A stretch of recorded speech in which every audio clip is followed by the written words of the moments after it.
Welcome to the Confidence Through Health podcast. My name is Jerry Snyder. As a health, wellness, and sports performance coach, my goal each week is to bring you experts to help you take control of your health and build your self-confidence.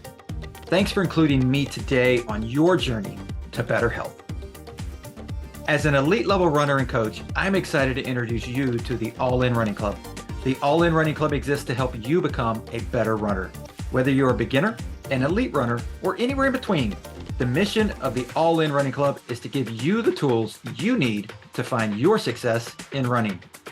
Join today to take advantage of the 75% off yearly membership rate offer. Click the link below in the show notes to learn more. So welcome to episode 190 of the Confidence Through Health podcast. I'm here with Dr. Amy Lee. She is the head of nutrition for Nucific.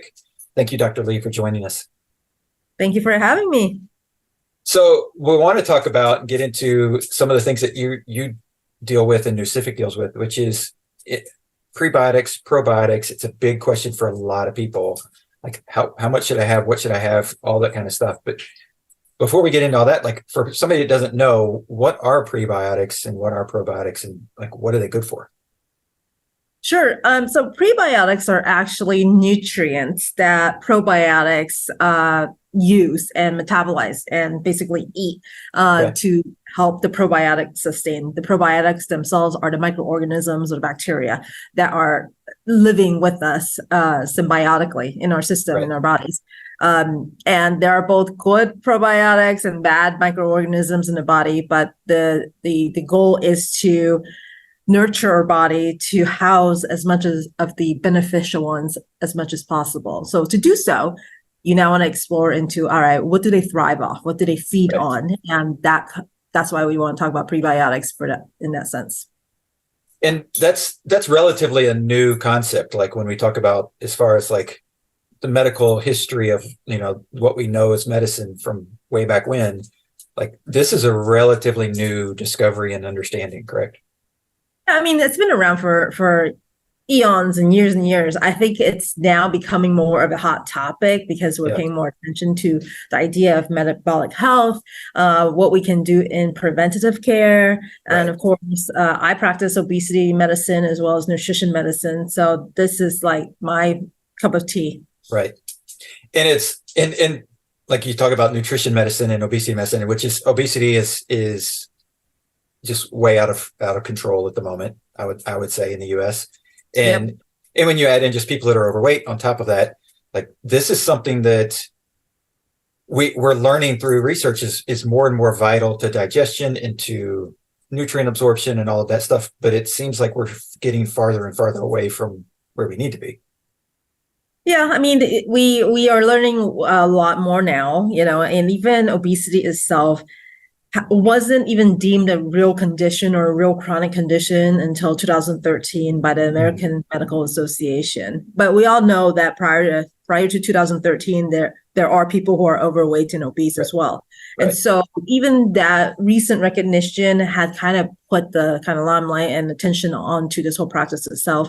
There are more and more doctors being credentialed and certified to practice obesity medicine now compared to even 10 years ago. So the growth in that has been phenomenal. And I think I was the kind of second batch of physicians that actually got certified to get that credential as well under the Board of Obesity Medicine. And so that it's good to know that there are a lot more attention paid to this whole practice, and there's a lot more research. So with research, there are new developments, and this is why we're now in the space where there are all these new medications and new classes of impactful medications that actually do help when it comes to weight loss efficacy and results. But in the supplements and food, it's one of those topics that people want to understand and talk about because that's everyday life for everyone who wants to lose weight, maintain weight loss, be healthy.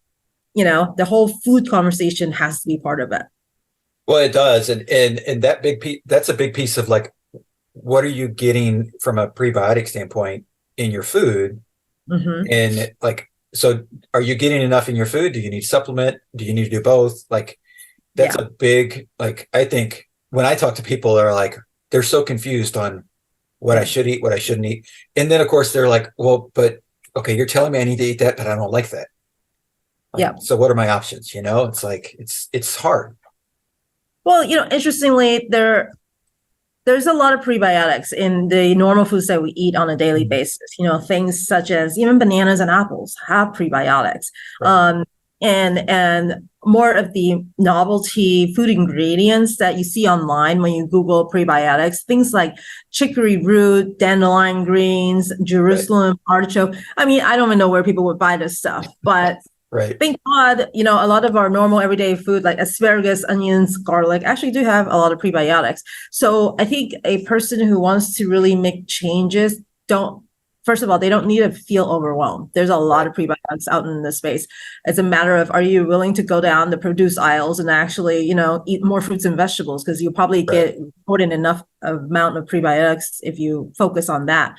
But for those who just, are the types where they're like, I just don't like fruits and vegetables, period. Yeah. And, we come across a lot of those folks. Yeah. Then supplementation is going to be an important piece because you do need to fill in the gaps if you're not going to eat it in, as whole foods. Right. And it's because you're looking for stuff that the good bacteria in your gut is going to be able to basically break down and live off of and thrive off of. And you sort of got to think of it more of a mindset of, instead of I'm eating for myself, it's like I'm eating for what's in my gut that's going to help me be healthy or unhealthy. Yeah, and there's so much research now on what the functionality of these gut bacteria and the gut biome does for us. And then we are all born with trillions and trillions of microorganisms in our body. But the makeup of what we hold on as individuals can be very different, which is dependent by the diets that we have, the types of stress that we encounter, even the chronic conditions that we are dealing with could change the way or patterns of probiotics in our body. Right. So knowing that, what can we do to first understand, hey, what are the more beneficial probiotics that I should have in my body? Right. And two, are there even ways to measure it? And there are a lot of companies out there that actually promise or at least give off this idea that you can measure all this stuff at the tip of your finger. But personally, it's all about consistency. You don't have to spend hundreds and hundreds of dollars on these specialty tests. Just make this effort to say, hey, I'm going to make changes. And first step is just acquiring the foods that have prebiotics. And you slowly evolve and change and readapt to a better pattern of probiotics in your body. Well, and that was what I can ask you about. It's like, is there a way to test for it? Which, I know there's somewhere you can send off your stool and you can send off different things and they could test for it. But I'm glad you said okay, well, you got to look at it and go okay, how accurate is it? But what I tell people is that one easy way to tell is okay, well, if you're not healthy because you're overweight, you're high blood pressure, you've got other chronic issues, that's a sign that something's off. Or constipation, are you regular? Because that can be a big sign, correct? Exactly. These are all kind of the common everyday symptoms, signs and symptoms, right? And the biggest impact would be your gastrointestinal tract, just like you said, constipation versus diarrhea, or you have really nice formed stools every day, Right. And some people have a really skewed foundation where all their lives they have diarrhea all the time, right? And so they don't know what normal is. And so in those cases, you sort of have to kind of base off, all right, what's normal for me? What's actually, what am I used to where it doesn't affect my quality of life? Like, for example, my husband goes 5 times a day, but he has IBS all his life, ever since he was a kid. So, and to me, I'm like, all right, I go once a day, which is standard, normal, right? Yeah. But to him, if he went once a day, that's considered constipation. Yeah. So, I think for whatever is normal for you, and definitely, I think a lot of the most common kind of side effect or symptom that would be abnormal would be this feeling of bloat. Bloat. Yeah. We see a lot of that as a complaint because it's uncomfortable. You feel gassy and backed up, and the bloatiness really is another kind of trigger for you to think, something's wrong with my gut. Right. Well, and it's funny you mentioned that because this was probably 2-3 weeks ago that I had just massive gas pains was just, I could tell like, okay, I ate something that didn't go appropriately. And like, Mhm. because I'm usually very dialed and in tune with what I eat. And, Oh, and I was like, okay. And my wife came home from work and I was like almost bellied over. And she was like, you're having an appendicitis. I'm like, no, no, no. I just yeah. ate I can tell I ate something. It's going to work its way through. Yep. And, it was difficult and it was painful, but like a couple hours later, it worked itself through. And I was like, okay, I can relax, Yeah. Then it and I goes just away, realized that it was right? like, okay, I messed up. Um, But you know, imagine people that with chronic bloating and gassy pains, yeah, those are the people that just something is innately wrong and they're not processing. And that's the right, job of probiotics is to actually metabolize your food stuff. It's supposed to make gas because that's the right, byproduct of metabolism. But if you make too much of it where it becomes painful and causing discomfort, then now we're talking about something totally different. right. It's like when we look at prebiotics to help the probiotics, like if we're Mhm. looking at supplements, like what are we looking for? Like, because I know if you just search prebiotic supplement, you just get a Get a bunch. super Yeah. long line, and you're like, okay, what is what? And they all guarantee different things. Yep. But what are we looking for? First of all, the ingredients, there's a pattern to it. If you compare enough labels, you'll see almost like a trend that you'll see the certain ingredients that always pops up. And the Right. most common is something called inulin, Mhm. and FOS, which is Okay. known as fructose oligosaccharides. These are basically non-digestible fiber materials that could be isolated into a supplement form, and you take it in a pill. Right. Otherwise, these are the ingredients that are derived from your food stuff, like your fruits and vegetables, as Gotcha. a whole. Right. And when you see these words, know that these are actually good for you. And so you can start there and say, all right, I know I'm going to keep seeing these items, these types of names on my ingredient list. Then at least, all right, baseline, you start there. And then some companies obviously have very specialized or novelty ingredients that are Right. basically the icing on the cake. But at the end of the day, you need to be able to afford it, right? Right. Yeah. If it's going to break the bank and it's unrealistic and you find yourself maybe cutting the dose by half just to make it last longer, then you Right. might not get the full effect of what it is. Right. And again, these are, remember, supplements and also processed, meaning it has gone through a machine to get into a Mhm. capsule form for you to take on a daily basis. Right. Therefore, I think, I do have like a handful of supplements that I take as well as my insurance in Sure. case when I'm doing like in my 24-hour traveling. Tell you the truth, I didn't eat any fiber. Yeah. It's whatever the airport has to offer. Right. Those are the days when having a supplement in place just makes me feel a little bit better. Yeah. And from that standpoint, like, is it something that you have to do like every day on the supplement, or is it like, okay, well, I'm So eating normal, and then like I go off because I go on vacation or whatever, like I have a big travel day and I supplement, then is that like a yeah, good I think insurance? if you miss, one or two doses, in a week, that's fine. But, Right. I think more days than not, if you are going to supplement and do it religiously and do it more days than not, right? Because we can't predict what we eat on a daily basis, but we have Right. total control in what we supplement with. So Yeah. be mindful of that. Have a little pill container that has all your supplements, and at least you know that you're being consistent at least one aspect of your diet, right? Right. Right. And does it matter when you take a prebiotic versus like when you eat? Like, is there a timing that needs to happen? It's depending on who you talk to, some people say, "Oh, take it at night," so it has Right. time to do this thing, and then you're not like having a bowel movement and pooping it out and whatnot. Right. And so some people say, "Oh, you may not want to take it with meals because then your stomach is making all that acid. It's just kind of gonna Mhm. digest sort of stuff anyways." Right. But personally, I usually take everything first thing in the morning.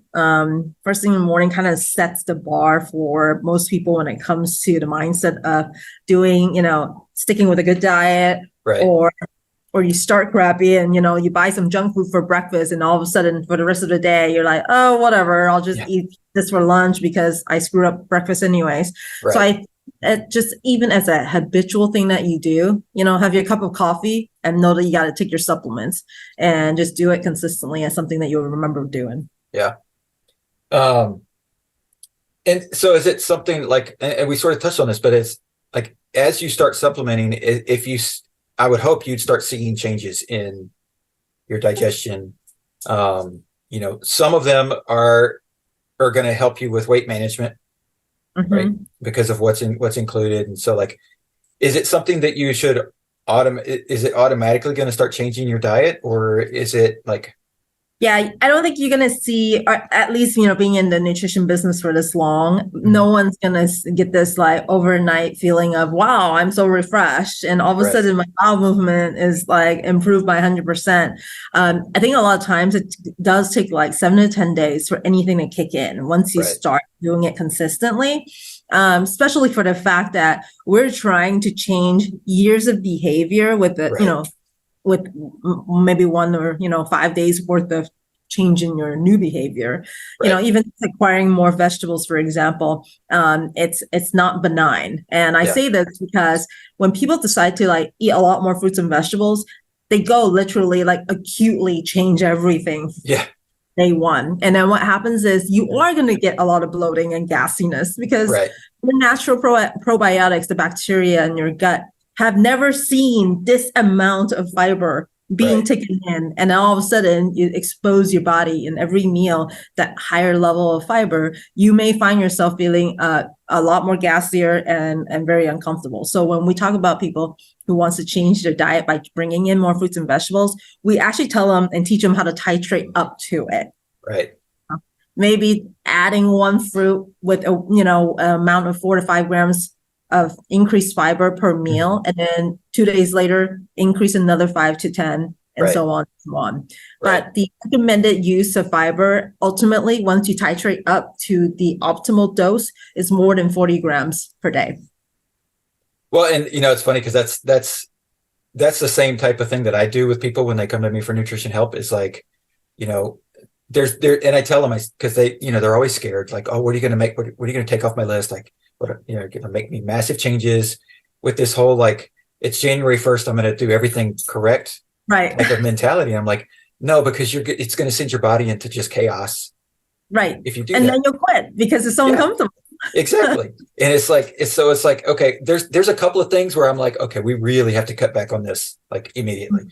But other than that, it's like, no, I'll let you keep having that. We're just going to add some stuff in. That's good, because that's going to change your gut behavior a little bit. And it'll start, like, when you start adding, if somebody's not eating any fruits or vegetables and you start adding that in, the fruits with the natural sugar piece is going to take care of some of that cravings and stuff.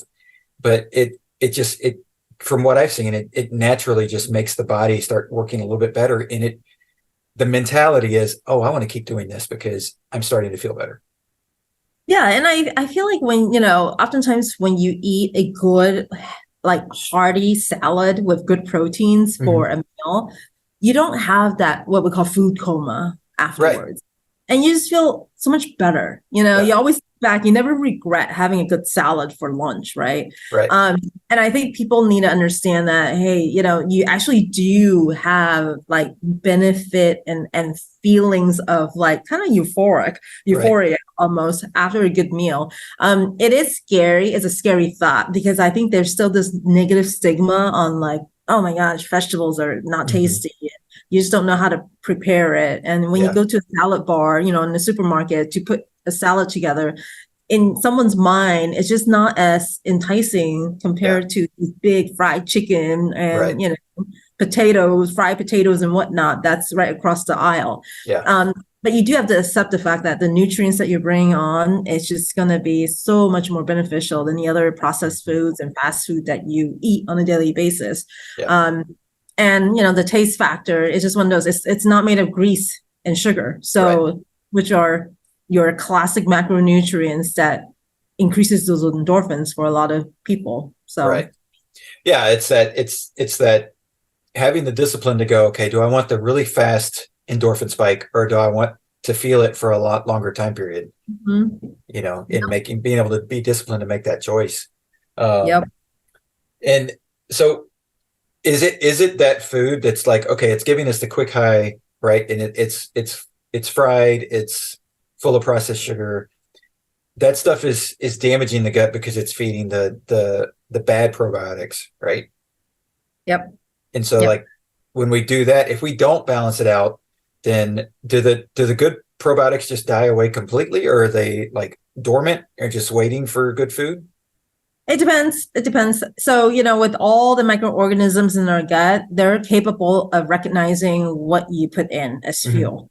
I think chronically, when we expose our body with processed foods, fried foods, and whatnot, you're putting in things like processed ingredients, colors in added colors in food, or additives, or artificial sweeteners and things of that nature. When the body doesn't recognize something, it has to work really hard to process it. Right. And I think it's that increased level of work puts stress on the body to some degree.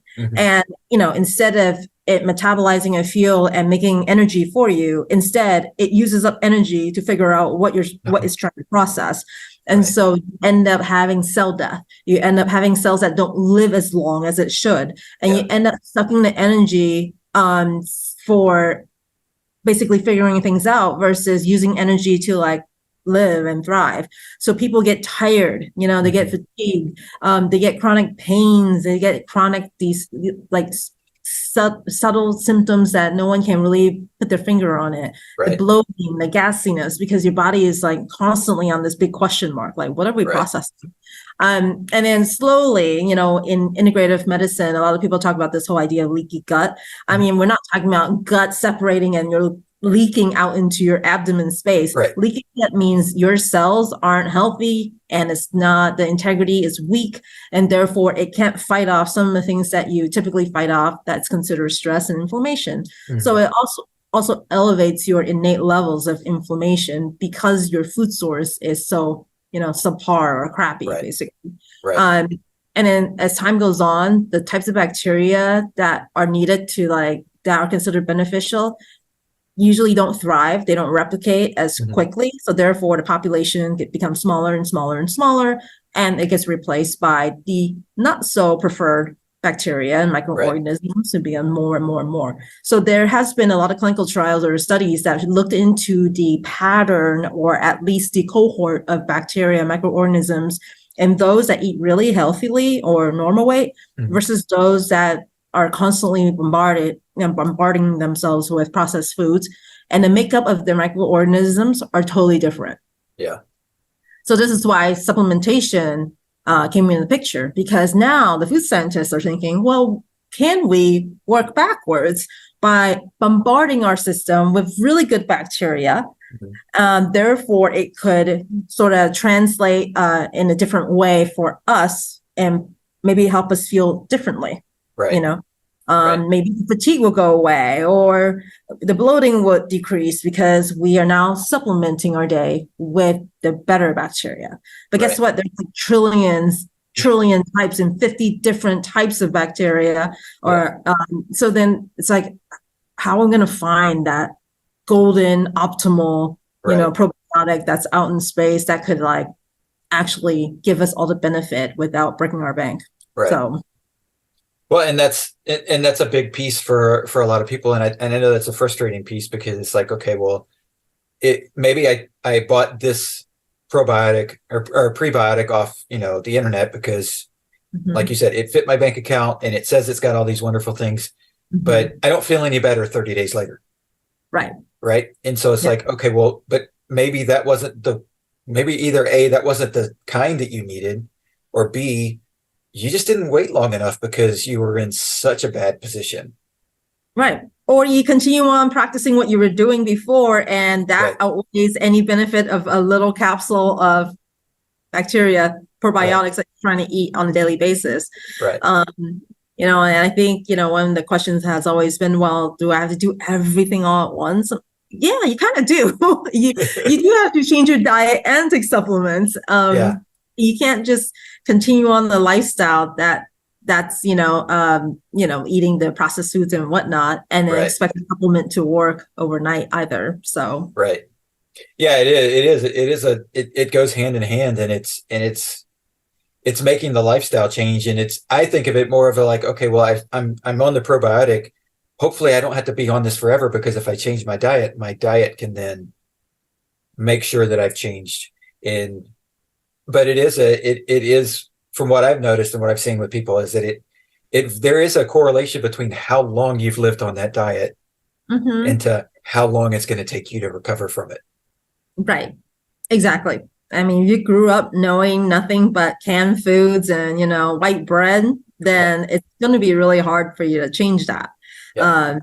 And I think a lot of my clients that I see on a daily struggle with that. This is their culture. Like, how do you change culture? These are comfort foods that grandma have cooked, and you're telling me I can't have that anymore.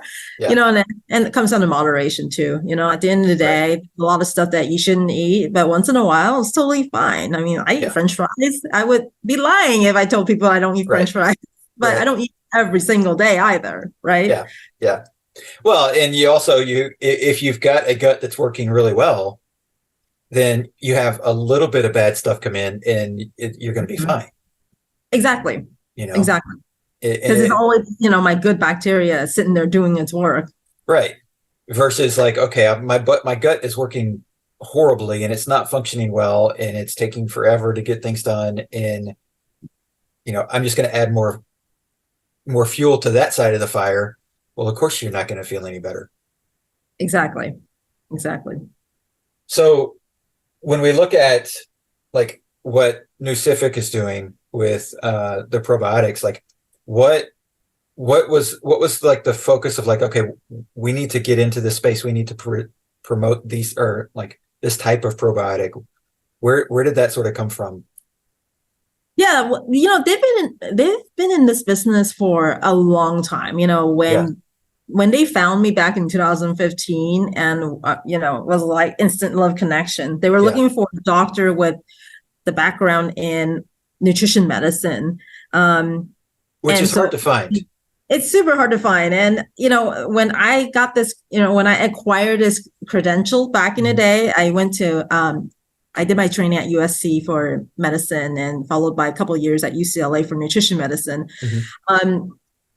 I was just like, hey, you know what? This is fun. I'll just learn it. And there happens to be a test that I could be certified in it as a nutrition medicine doc. I'm like, sure, may as well. I've been in schools for so long, toss another credential in. I didn't even think people would actually like respect that even as a practice. And so when this company and we crossed paths, I think they were looking for not just any doctor, but someone with a mindset that likes to focus a little bit on the alternative. Versus using acute, use of medication to treat, conditions like hypertension and diabetes. And so when we met, it was great. It was love connection. And I've been helping them launch product after product on basically bringing ingredients to, the mass public and getting good content behind it. And they have a really good, strong biology or bioscience team behind the scene where they actually do a lot of data dive and look into actual clinical data with key ingredients. And we source it from manufacturers local in the US and the nation. And so we get pretty good products and combining, various things to really fit the lifestyle of individuals. And of course they do marketing so they understand who's looking for what and what's hot out in the marketplace. But when it comes to probiotic, it's a pretty like noisy, industry because there's a lot of competition. And, partly it's like, hey, do we carry the best product out in this space? I can't say that we do, but definitely we know that our audience do like things that are combined together so they don't have to take 6 different things all one. And so, one of our product is the Bala X4, which has your kind of 4 components to someone with the mindset of wanting to change their diet, wants to lose a few pounds, wants to digest better. And those were the key ingredients that we decided to formulate together. And the probiotic that is part of Bala X4 has 5 different strains, most common strains, by the way, strains that we all have. But sadly, I think a lot of people actually probably kill off all their common strains regardless because of all the foods and processed ingredients that we encounter every day. Right. Well, and that's something that like in not just because of the processed foods, but you said something else about not wanting to just treat with acute, treatments. And like, I know one of the things that, is the antibiotics that people get, right? Because while in an acute situation, okay, you may absolutely 100% need it to save your life. Yep. But if it's just like, okay, I've got this little symptom sign that's just bothersome, and your doctor says, "Oh, take this antibiotic and it'll take care of it." It's like a lot of people don't understand what they're doing to their digestive system when they take that, correct? Mm-hmm. Oh, for sure. I mean, the overuse of antibiotics, like for example, Z-Pak, Yeah. I'm an internist. I use that, I prescribe that to my patients and I throw at my family members when someone has a sniffle, right? Right. But it's used in such a common way. And for a lot of condition, oftentimes we're just taking it even though it's not even needed. You probably have a viral infection and someone threw a Z-Pak at you. Yeah. And people know this name. Z-Pak is a very common medication. Right. And so, we do overtreat, and people, like you said, they don't understand what they're actually doing to the overall health of the body when we're constantly treating ourselves with these very strong antibacterial therapy. And we have seen side effects. We have caused complications of overuse of antibiotics, and then people people acquire new infection in their gut. And things like C. diff because of bacteria or antibiotic use. So it's part of this acute care. This is what we do. Yep. But we save lives. But at the same time, we have to be a little bit mindful about the complications that we're also causing. And so this is probably another reason why you should be on a probiotic, just to protect yourself. Every time you have a sinusitis, you're probably gonna be changing your bacterial makeup, taking that antibiotic. Right. Well, and it is something that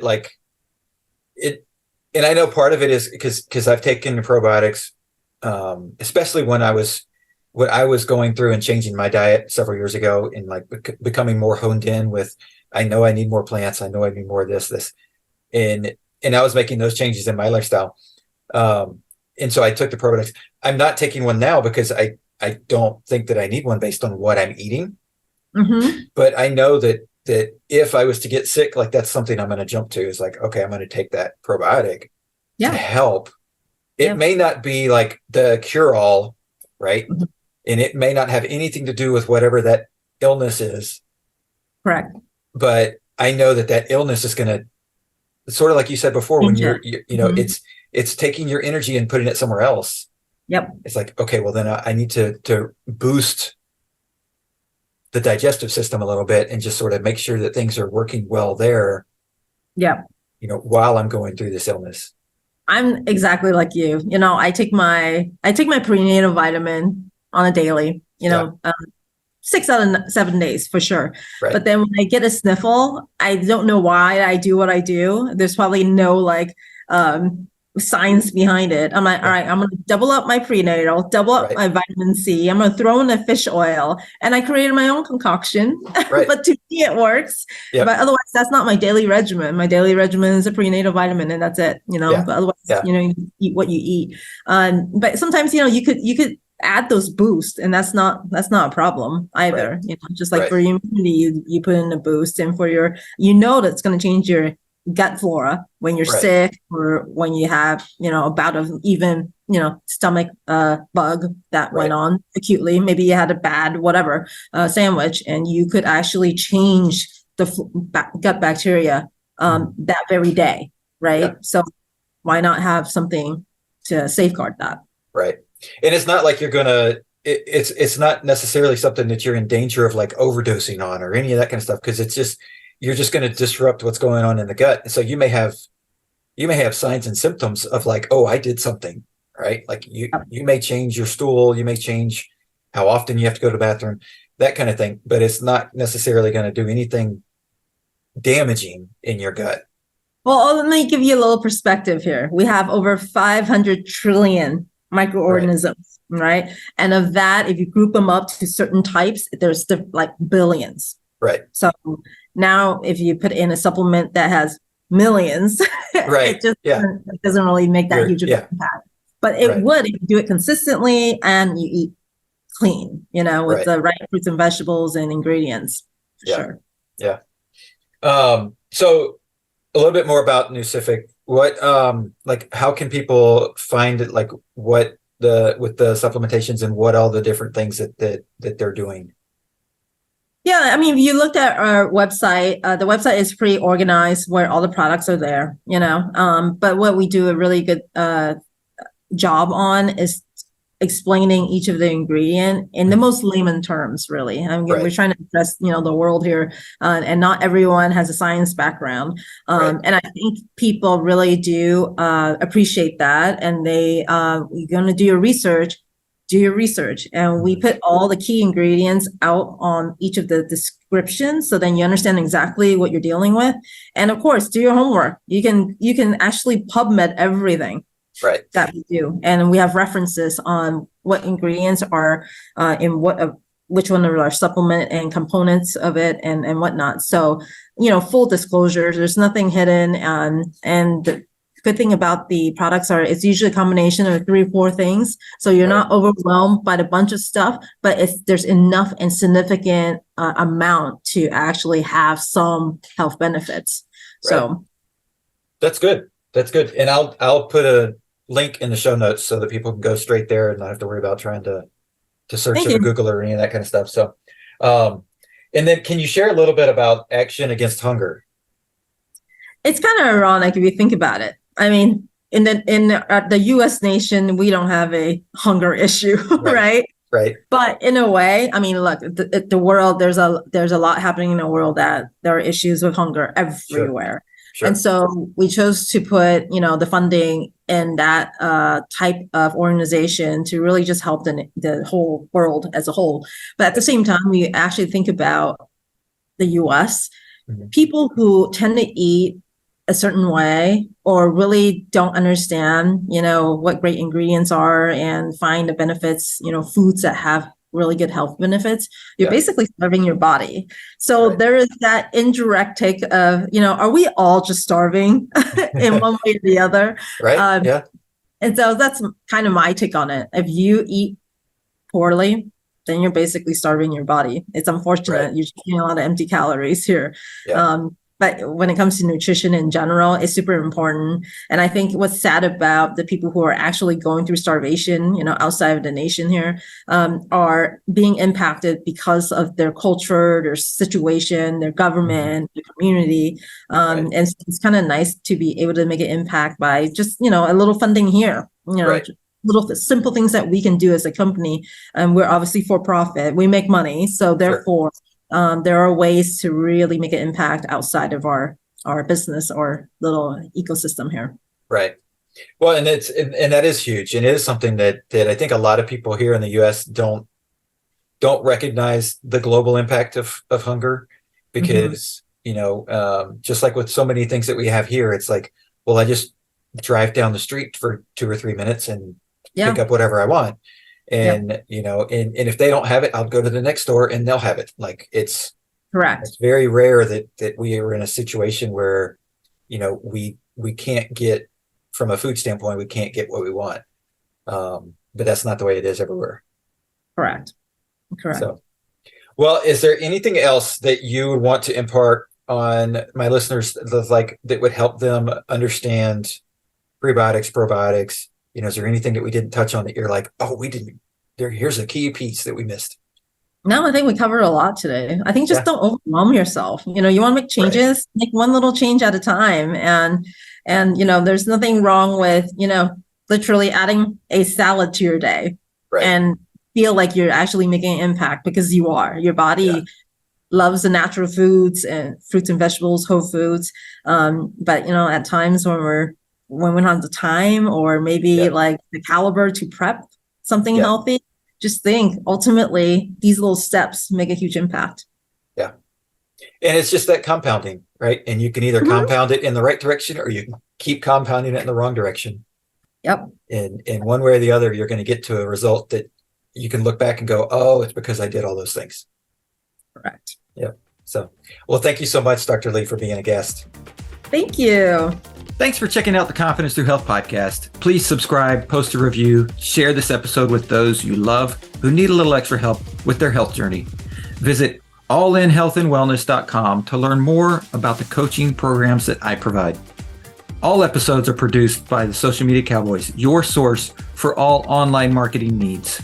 Go to socialmediacowboys.com for more information.